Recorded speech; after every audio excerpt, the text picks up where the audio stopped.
and welcome to Peepul Health, an online platform that's going to bring you live workshops, live seminars, nutritional guidance and advice, and overall health and wellness information and guidance.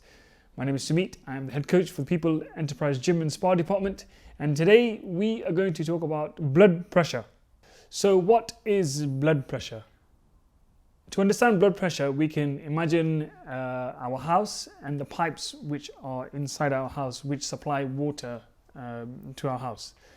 Very similarly, the body also has something called the circulatory system.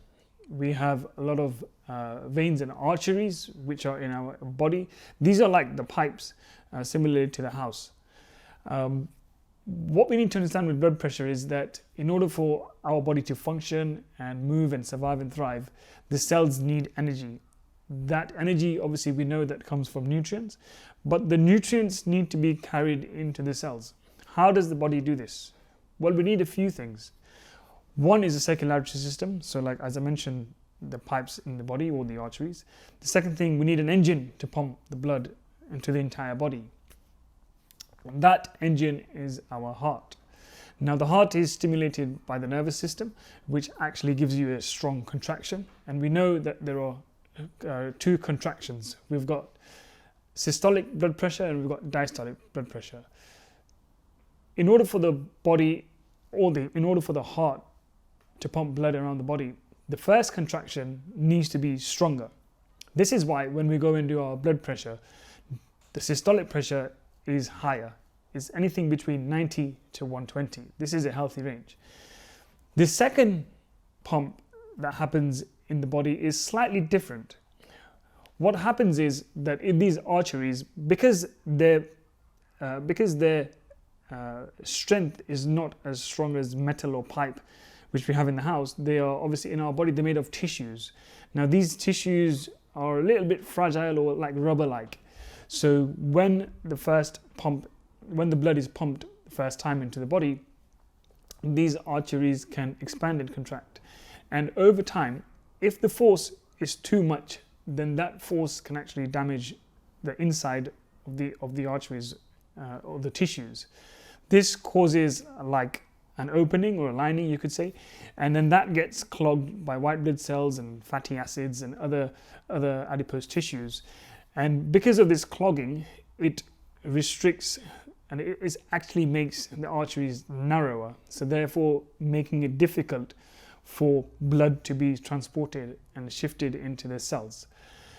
Over a long time, over long periods, and severe cases are atherosclerosis. This is when the tissues tear so much so that there's a really big gap on both sides at the top or either side of the arteries, and this can cause severe problems such as going into a shock, fainting, really lightheadedness. This is one severe case. The other aspects of blood pressure we need to understand is the second contraction or the diastolic contraction. Generally, this is anything between 60 to 90. When we go to measure it, our GP will say a healthy range is between 60 to 90. The difference with this contraction is that once the first contraction happens, there's a second beat that occurs. Now we can imagine that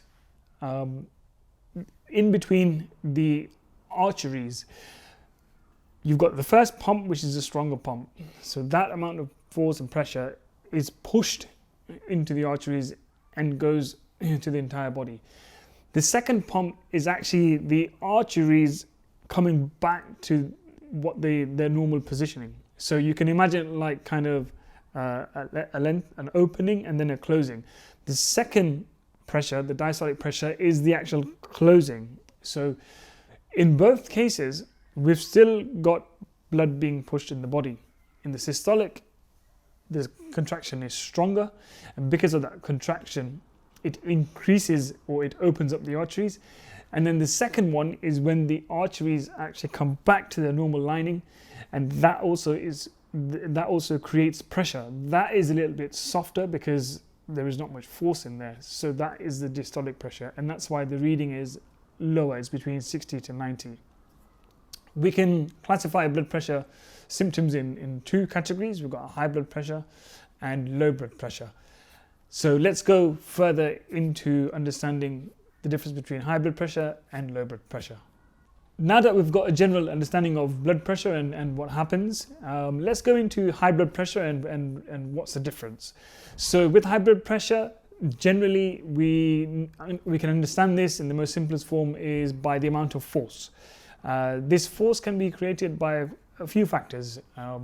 We've got family history, we've got lifestyle changes, and we've also got dietary changes. So let's talk about these.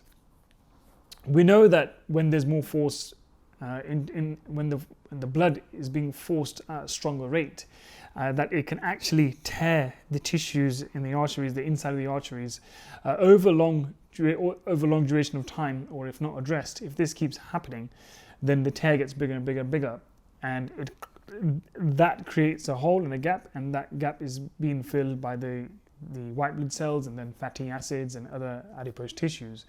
This can over time actually clog the whole arteries, resulting in symptoms and diseases such as we can be at a high risk of having a heart attack, we can faint, we can also have a stroke as well. So these are some of the severe symptoms that actually can happen if we don't address high blood pressure.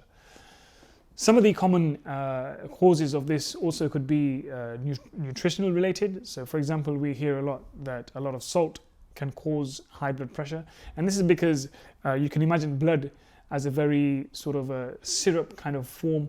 It can actually become, because of too much salt will retain the water, so therefore the blood will become very watery type.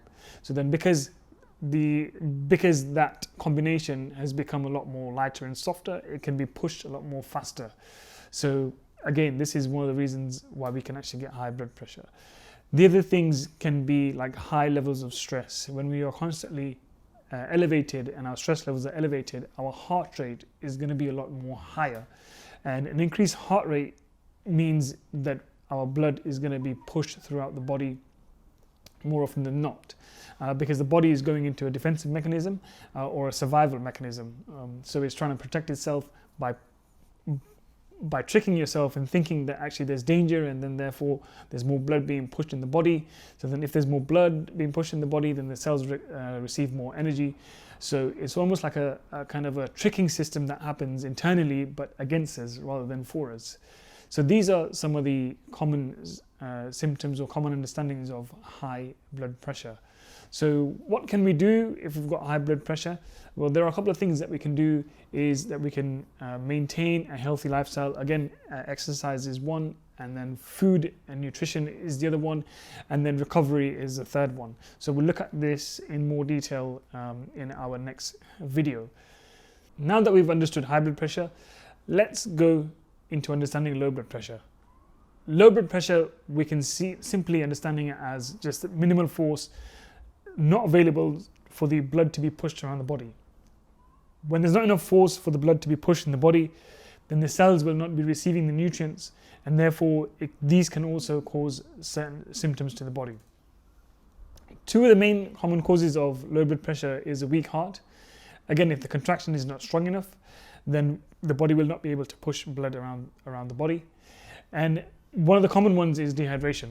When there isn't enough water in the body, the arteries can just become clogged up, or the blood can harden, so it becomes longer, or it becomes that more difficult to be pushed into the body.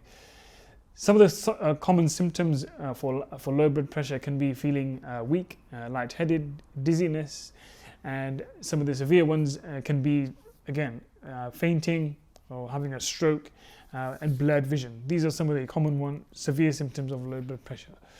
So what can we do to manage low blood pressure? Well, there are certain things that we can do on a daily basis. Again, these are our lifestyle changes, again, such as exercise, food, and recovery can all have an impact on low blood pressure. So now that we've had a general understanding of what blood pressure is and the difference between high and low, let's go into the management of blood pressure and what to do if you're living with high or low blood pressure.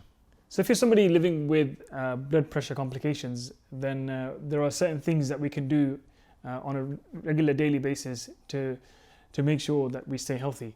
So some of these we spoke about earlier, which was exercise. So regular exercise is very important because it will keep us hydrated. Again, we understood that dehydration was one of the common problems, especially with low blood pressure. So regular exercise will increase our ability to drink more water. So this is one important factor in the lifestyle change. The other factor is nutrition.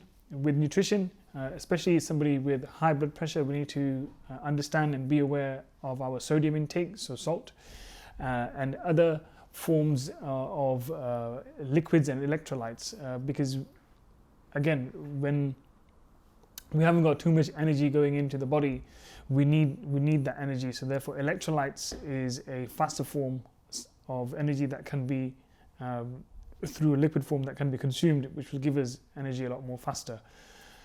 These are some of the important ones with nutrition.